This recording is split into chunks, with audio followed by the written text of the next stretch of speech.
Disculpad que nos habíamos olvidado un par de diapositivas a comentar sobre la exploración y también cuatro cosas de la baropometría esta estática que tenemos aquí. Un poco relacionábamos con la posición que tenía el paciente, si estaba más anteriorizado, estaba más posteriorizado. En lo que es la baropometría estática, podemos ver por un lado la asimetría que tenemos en el aspecto antepié-retropié, normalmente una disposición normalizada que no patológica la tendríamos sobre 50-50, 50 antepié, 50% de retropié. Aquí, como veis, no se corresponde esta relación. Tenemos en el izquierdo tenemos un 36-64 y en el derecho un 38-32.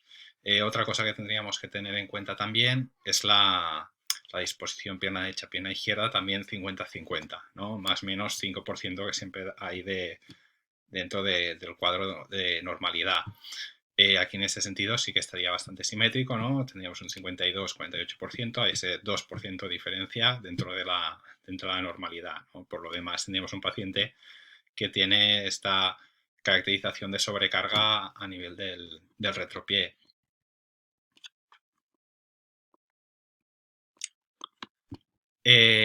Otra cosa que valoraríamos también a nivel global, un poquito repasando lo que habíamos presentado ya en parte, es todo el aspecto pélvico, ¿no? El aspecto pélvico, como os he comentado antes, que podíamos poner los dedos a nivel de cresta ilíaca anterior superior, cresta ilíaca posterior superior y visualizar cómo estaban estas alas pélvicas, si teníamos una más basculada hacia un lado o hacia el otro, y también si había algún patrón de torsión, ¿no?, de esa ala pélvica, que veíamos una que estaba más rotada hacia anterior o posterior, ¿no? Entonces la técnica esta de deditos, que como hemos dicho antes, si no nos llegan los dedos, pues hacerlo por partes, por segmentos, pues puede ser muy, muy útil a este nivel, ¿no?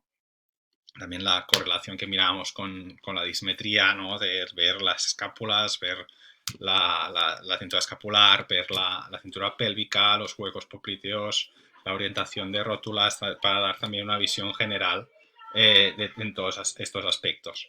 Técnicas que tenemos como valoración funcional del single leg squat, pues fijándonos en estos segmentos en particular. Evidentemente no repetimos pruebas, sino que simplemente tener la noción de visualizarlo todo cuando realizamos una prueba a la que elegimos de nuestro cajón de herramientas, ¿no?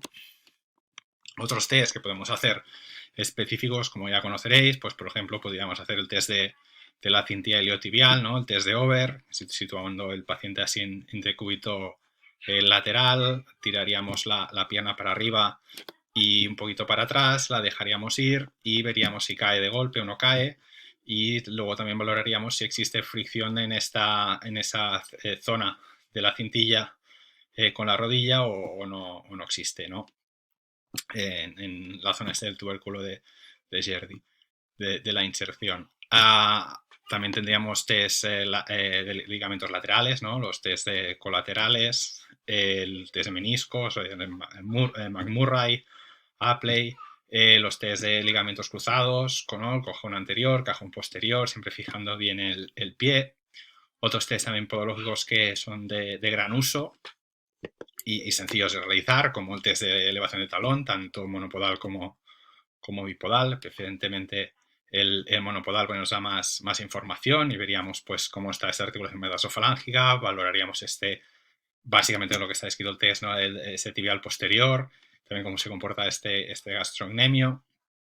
Y luego un grupo muscular muy potente que también hay que siempre valorarlo bien, es todo el tema de la zona del glúteo, ¿no? Tanto glúteo mayor y glúteo medio. Glúteo mayor, una manera muy sencilla de visualizarla y que también es muy estable para la mayoría de pacientes, es pues en esta posición que vemos en el centro de la imagen, colocamos los deditos en una zona de control, como pues es esa que está el ligamento superior, y pedimos al paciente que haga una elevación, que haga un puente con las rodillas flexionadas y los brazos a los lados, y vemos si sube por igual o hay un lado que sube más que el otro, para ver si hay una simetría y una mayor potenciación de una zona glútea respecto a la otra desde un aspecto clínico. Podemos realizar la misma prueba con la pierna extendida si el paciente tiene un mayor control y no se nos ladea en exceso. Y luego para lo que sería glúteo medio, podríamos valorarlo también su función, pues haciendo la prueba de Trendelenburg, ¿no? Levantar la pierna y ver que la pelvis no nos bascule.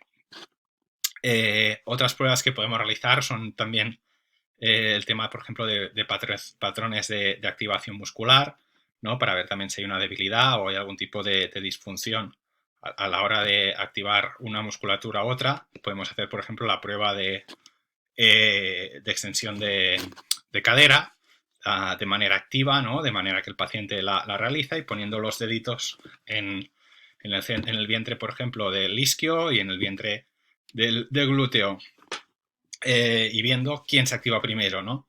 En condiciones normales la activación debería ser al mismo momento o en todo caso primero glúteo y después el isquio.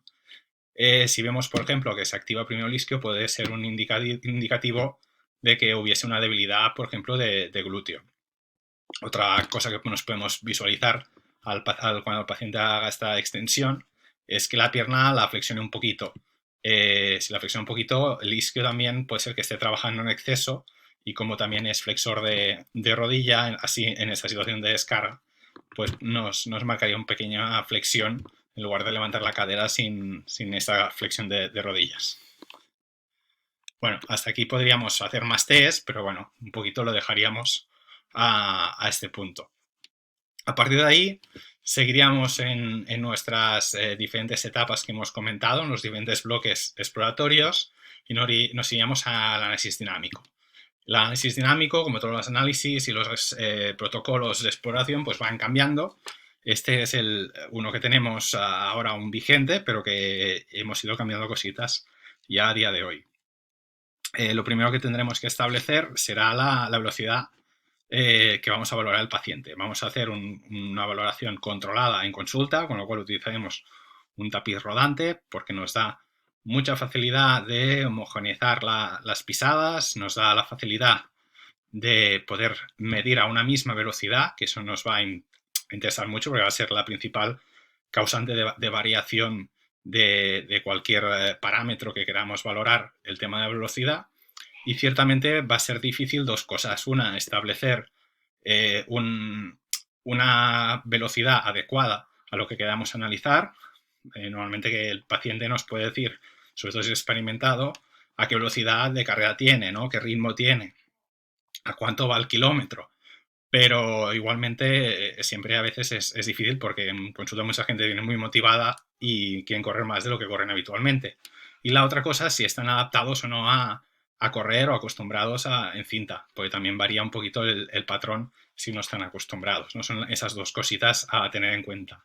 El tema de calentamiento también en consulta a veces es un hándicap porque no tenemos muchas veces tiempo y ponemos al paciente igual está frío para la actuación o escoger más tiempo para que vaya cogiendo su buen calentamiento y su buen tono y técnica que realicen realmente en la calle.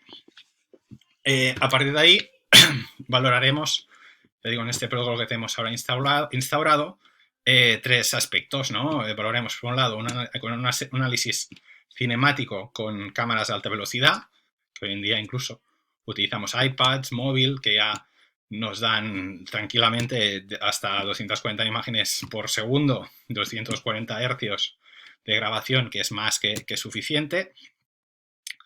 Luego también podemos utilizar, en este caso utilizamos plantillas instrumentadas dentro del calzado para ver exactamente la valopometría que tenemos en el interior del zapato. El handicap que nos da las plantillas instrumentadas es una muy buena herramienta, pero son caras, ¿no? El mantenimiento y el equipo. Y por último utilizamos en este caso para hacer una valoración de parámetros espaciotemporales, pues barras de fotocélulas, que normalmente ahora estamos cambiándolo un poquito porque también nos da más parámetros cinemáticos con el RunScribe, ¿no? El acelerómetro RunScribe pues también nos permite dar prácticamente los mismos patrones que nos da en este caso que usamos el Optogate, pero además nos da pues velocidades angulares como la velocidad de pronación o el grado de pronación que tiene el segmento que normalmente lo utilizamos nosotros en la zona de la zapatilla. Si utilizamos estos 3 bloques, siempre tendremos que tener en cuenta pues cómo vamos a trabajar en cada uno de ellos, ¿no? Con análisis de vídeo, básicamente, ya sea en alta definición o ya sea en alta velocidad, lo primero a tener en cuenta es que la mayoría de cámaras ya vamos a tener una calibración automática, ¿vale? A veces tenemos que hacer pues una pequeña oscurizar un poquito si hacemos ponemos algún marcador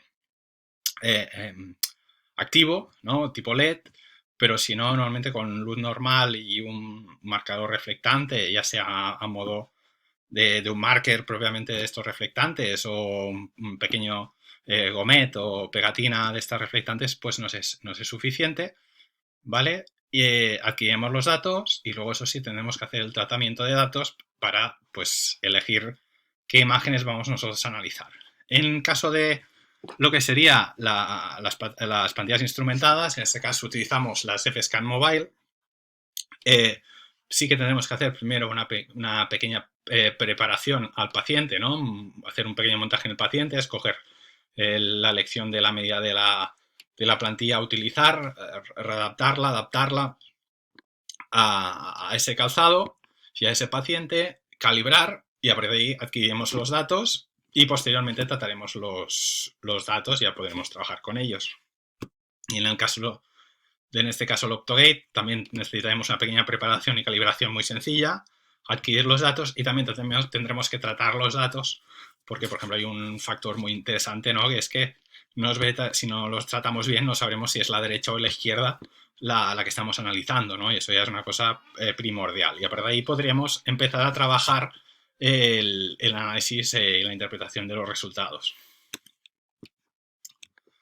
Lo que es el equipo de plantilla instrumentada, básicamente, pues como veis en la imagen superior, ¿no? Nos basamos en una unidad receptora, ¿no? Que va con un cinturón o en su batería, ¿vale? Que lleva unos pequeños cables de unión, un pequeño cableado, donde van a unas unidades de conexión, que estas a la vez van conectadas a las plantillas instrumentadas, que es un material fungible y que la tenemos bien protegida para que nos dure lo más posible.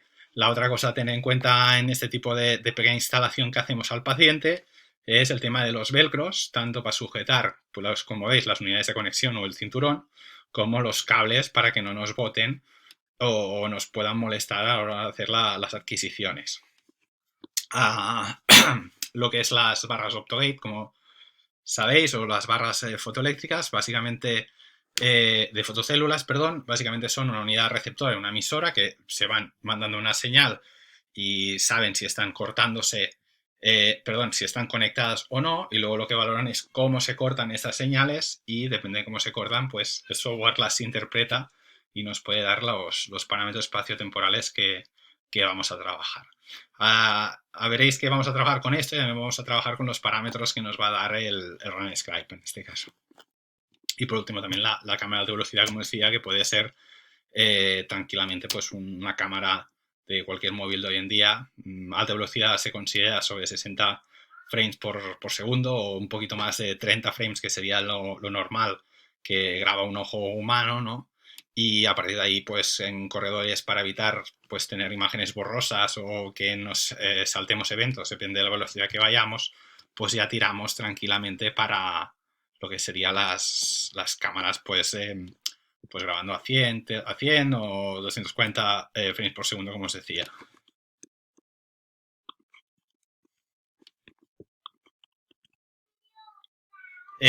Si en el caso de FSCAM, vamos ahora por etapa, por equipos. ¿Qué haríamos? Pues tenemos que tener preparado el equipo, evidentemente. El tiempo es oro en consulta. Y lo primero que realizaríamos sería pues la elección de los materiales, digamos, de la adaptación a la medida de la zapatilla del paciente, a la palmilla interna del paciente, que eso es lo más recomendable. Por otro lado, es tenerlo ya precortado, ya por tallas y ya directamente en 43, pues metes el 43. Aquí, como veis, utilizamos el nito, que es una pequeña cola que nos ayuda a lo que es a enganchar la palmilla del equipo con una pequeña eva, en este caso de 1,5 milímetros, para tener una mayor durabilidad del equipo, porque es que si no un paciente te puede desmontar unas plantillas con una sola carrera.